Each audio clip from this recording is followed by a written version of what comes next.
ఆ తర్వాత ఏం జరిగిందో మాకేం గుర్తులేదు. సావిత్రి, సావిత్రి! రాణగారు, తనని అన్నిసార్లు పిలవటం వల్ల ఏం ఉపయోగం ఉండదు. తను ఇక్కడ నుండి వెళ్ళిపోయింది. తను వెళ్ళిపోయిందా? ఎక్కడికి వెళ్ళింది? మేము తనని పనిలో నుండి తీసేశాం. నువ్వు తనని పనిలో నుండి తీసేశావా? ఎందుకు? ఎందుకంటే రాణగారు మీకు స్పృహ లేకపోవడం చూసి దొంగతనం చేయాలని చూసింది. ఏంటి? లేదు, అలా జరిగే అవకాశమే లేదు. నువ్వేదో పొరపాటు పడ్డట్టున్నావు. అలాంటి పని తను చేయదు.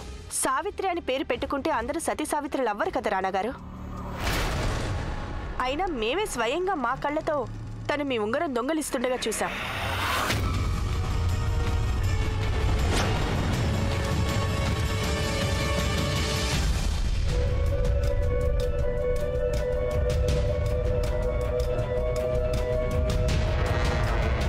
దొంగతనం నేరం మోపిన తర్వాత దొంగతనం కూడా చేయాల్సి ఉంటుంది. ఒకవేళ రాణాగారు లేచాక తను ఏం చేసిందని అడిగితే అప్పుడు మేము ఆయనకి ఏం చెప్తాం? ఆయనకు ఎంతో నమ్మకమైన పని మనిషి ఆయన వేలికున్న ఉంగరం దొంగలించిందని చెప్పాలి.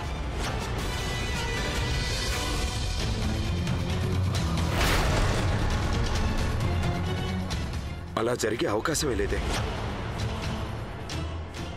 రాజా సాహెబ్, గిది బంగారపు తాళం. లేదు, నువ్వేదో భ్రమపడుతున్నావు. సావిత్రి అలాంటి అమ్మాయి కాదు. రాణాగారు, రాణాగారు, మేము మీతో చెప్తున్నాం తను దొంగతనం చేసిందని. మేము చేసిందని చెప్తే చేసిందనేగా. మరి మీరు మీ రాణి మాట నమ్ముతారా లేక సాధారణమైన ఒక పని పిల్లని నమ్ముతారా? మమ్మల్ని నమ్మండి రాణాగారు, మేము చెప్తుంది నిజం.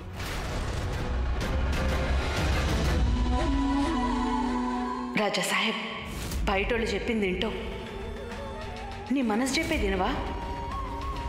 రాజా సాహెబ్, నీకేదైతే కనిపిస్తలేదో దాన్ని చూడనీకే ప్రయత్నించు.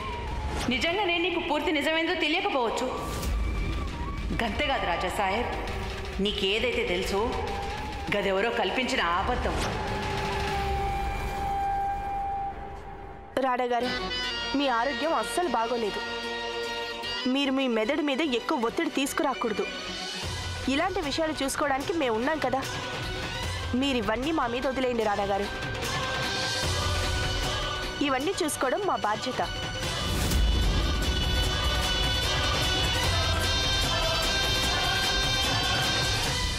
సావిత్రిని పనిలో నుండి తీసేయడం నీ బాధ్యత కాదు, నీకు ఆ అధికారము లేదు.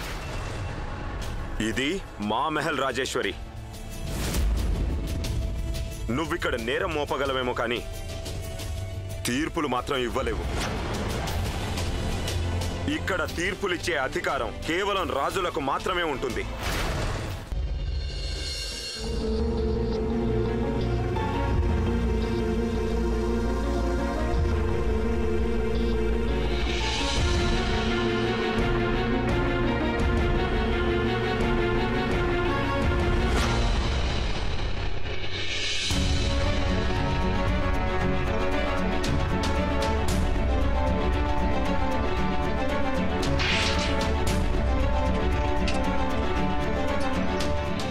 మేము నిన్ను ఒకే ఒక్క ప్రశ్న అడుగుతాం. దానికి సమాధానం కేవలం నిజమే చెప్పాలి. ముందైతే అడిగి చూడు రాజా సాహెబ్. గీ దేశది మరి నోట్లకెంచి నిజం కాకుండా ఇంకేదైనా వస్తే గా దేవుని సాక్షిగా నా నాలుకను గోసి పారే.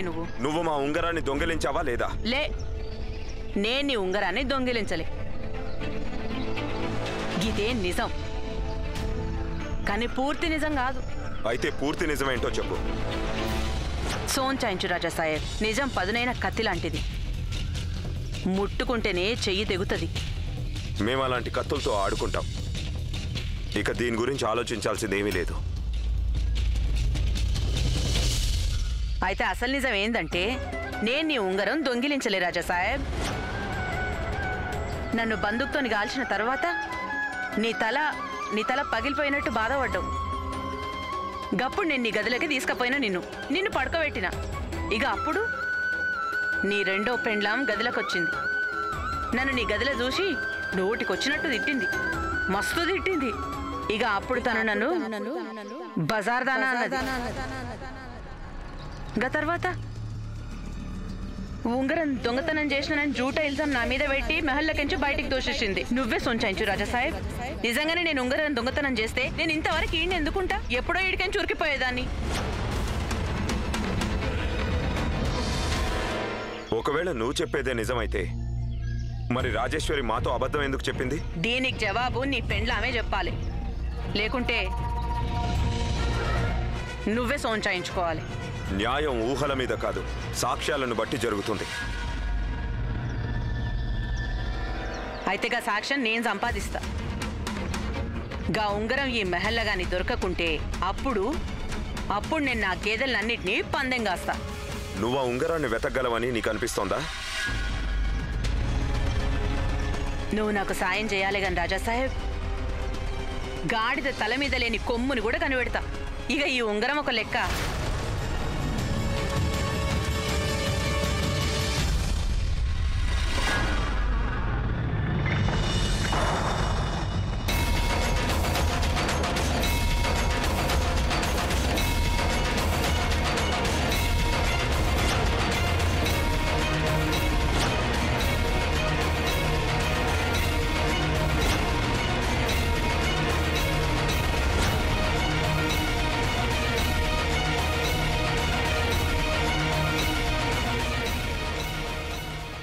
రాణాగారు, మీరు దీన్ని తిరిగి మహల్లోకి తీసుకొచ్చారా? మీరు ఎందుకు ఇలాంటి పని చేశారు రాణాగారు? రాజావారు, ఈ రూపవతి మళ్ళీ తిరిగి వచ్చేసింది. మంచిదే కదా? మీరు ఒక పనిపిల్ల మాటలు నమ్మి మీరు నన్నే తప్పుపడుతున్నారా? మేము నిన్నేం తప్పు పట్టడం లేదు రాజేశ్వరి, అలాగని ఒప్పు అని కూడా అనుకోవడం లేదు. ఈ రోజు నుండి అబద్ధమేదో నిజమేదో మేము నిర్ణయిస్తాం. నువ్వు సావిత్రి మీద నేరం మోపావు. ఇక ఇప్పుడు సావిత్రికి ఆ నేరాన్ని అబద్ధం అని నిరూపించుకునే అవకాశం దొరుకుతుంది. ఇవాళ రాణా గారు పాత రాణా గారిలా మాట్లాడుతున్నారే. ఆ ఉంగరం ఈ మహల్లోనే ఉందని సావిత్రి వాదిస్తోంది. తను ఆ ఉంగరాన్ని వెతికి తను నిరపరాధని నిరూపించుకోవచ్చు. అందుకే మేము తనకు ఆ అవకాశం ఇస్తున్నాం. ఒకవేళ నిజంగానే ఆ ఉంగరం ఇక్కడే ఎక్కడో పడిపోయి ఉండొచ్చు కదా. సేవకులారా,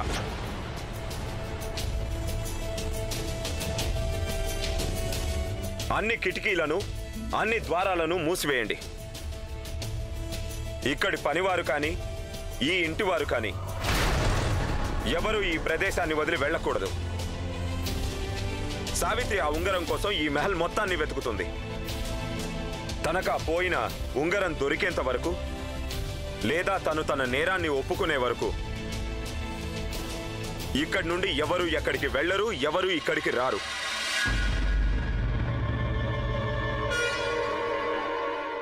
వెళ్ళండి, అన్ని కిటికీలను ద్వారాల్ని మూసేయండి.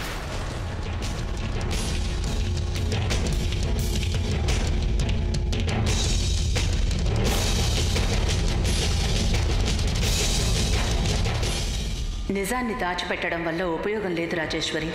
నేను ఆ ఉంగరాన్ని వెతికి పట్టుకుంటాను. నువ్వు ఈ భూమిని ఆకాశాన్ని ఒకటి చేసినా సరే నీకు ఆ ఉంగరం మాత్రం దొరకదు. రాణాగారికి ఏ మందులైతే ఇస్తున్నారో అది ఆయన్ని బాగు చేయడానికి బదులు మరింత చెడు చేస్తున్నాయి. ఒక్క మాటలో చెప్పాలంటే ఆయనకి మందుల పేరుతో విషాన్ని ఇస్తున్నారు. మీరు చెప్పేది నిజమే. ఆ మందు వేసుకోగానే ఆయన కోపం వచ్చేస్తుంది. రాణాగారిని శాంతింప చేసేందుకు మూలికలతో తయారు చేసిన మందు ఒకటిస్తాను. కానీ అసలు సమస్య ఏంటంటే ఆయనకి మందులు ఎవరిస్తారు? నేను